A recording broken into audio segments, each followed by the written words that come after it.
Hey everybody, and good morning. And we're doing another favorite component list from the car. Obviously from the car, it had to have been. But anyway, we're going to be doing it today talking about CD players.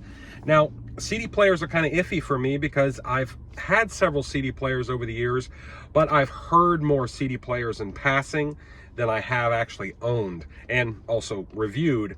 But I have reviewed a couple on the list. But anyway, I'll talk about that when I talk about the individual products. But anyway, let's get to it. The first one on the list is going to be the Sony DVD player. Now, they make a few different models of it currently. Actually, they make two models, one with HDMI and one without.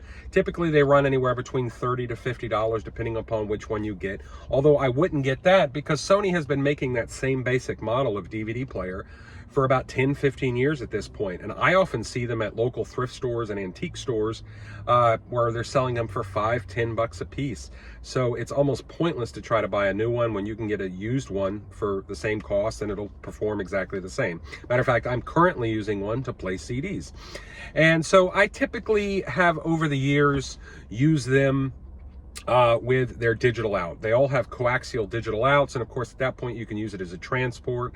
And I often find in that vein, they don't sound bad. You know, I have heard better CD players, but in terms of getting the basics right for the amount of money you're paying, you know, $5-10 for a used one, $30-40 for a new one, it gets it right. It gets the musicality right. It gets things like tone and timbre right, sound staging correct, and it sounds pleasurable to listen to. You're not critiquing it. It doesn't sound overly bright or overly muddy or overly warm.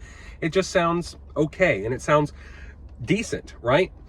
Even the RCA analog outputs don't sound terrible. Now, of course, the digital out running into an external DAC definitely does sound better, but the regular RCA outs, when plugged into an amp, doesn't sound terrible either. It retains a lot of the same sound quality as what I talked about in terms of just being kind of pleasurable. You know, it's not something you're overly critiquing. It just sounds enjoyable. Next one on the list is going to be the NAD C538 CD player. Now this one I did review. I think I did review, or I reviewed it as a part of a system. I can't really remember, but I did have it on the channel, so please go back and check that. And so, yeah, I mean, an absolutely fantastic CD player. It definitely steps up the musicality over something like the Sony. Now, of course, it is roughly 10 times the cost, so you'd imagine so, but also build quality is better, I think, you know, than something like the Sony. The Sony feels cheap, and you know, and so, yeah, you get a proper CD player with something like the NAD. It also just performs admirably. You know, I wouldn't say it comes across kind of as a little bit sort of cool sounding. And when I say cool, I kind of more mean homogenizing a little bit. But that's really my only critique. I mean, my big thing with CD players is more operationally, how do they function, as opposed to sound quality. I know that seems maybe kind of a little off. How normal people do it, how normal audiophiles talk about it. But ideally, I think the operation for me for CD players is a bit more important. And with the NAD, it was absolutely fantastic. You stick a CD in, you hit play. You don't even have to mess with close. You don't even have to ever touch the power button. All you got to do is hit the eject button. It'll turn the unit on, pop the tray outs, throw a disc in, hit play. And away you go. You know, you don't have to think about it too much. And again, the sound quality was really nice. Next one on the list is the exact same price as the NAD, but of course that is the Cambridge Audio, what is it, the CX35? Actually, I've got it pulled up here, the AXC35 CD player. Basically the same price and same functionality, but I like the sound quality of the Cambridge Audio a little bit better. Now, I will say the Cambridge Audio is a CD player I've had, but I never did review. I ended up getting it as a part of the Cambridge Audio entry-level system, and I was going to do a review that way, but I never did for various reasons. But in any case, it was an absolutely brilliant CD player. I think it steps up the sound quality above the NAD exactly for the price, and it does some things better. I think high frequency extension is better on the Cambridge Audio. I think sound staging is better, and instrument separation, those attributes are definitely better on the Cambridge Audio. Although I will say I preferred the NAD. I preferred the more understated look. I think the NAD is a little bit smaller, which I liked as well. Operationally, I like the NAD better. The NAD seemed to be more consistent. I remember with the Cambridge Audio a couple times, I went to hit the eject button and it just wouldn't eject. So I had to keep hitting it like 3 or 4 times to get it to eject. The NAD, I never had any problems, but the Cambridge Audio, the sound quality was a bit better. And by the way, I'm talking about with using its internal DAC and of course the RCA outs. Now, on my older channel, I did end up getting a Marantz CD player, kind of the predecessor to the modern CD 6007. I can't remember the exact model. Maybe it was the CD 5004 or something like that. Basically a similar model, similar look and all of that to the 6007. But in any case, I absolutely loved it. And the thing that I liked about it is it kind of combined, for me personally, I thought it combined the best attributes of the Cambridge Audio with the attributes of the NAD, in the sense of it having kind of this warmer sound, but also you didn't feel like you took a hit to Sonics, like in terms of high frequency extension or sound staging or any of that stuff. You felt like you kind of got everything.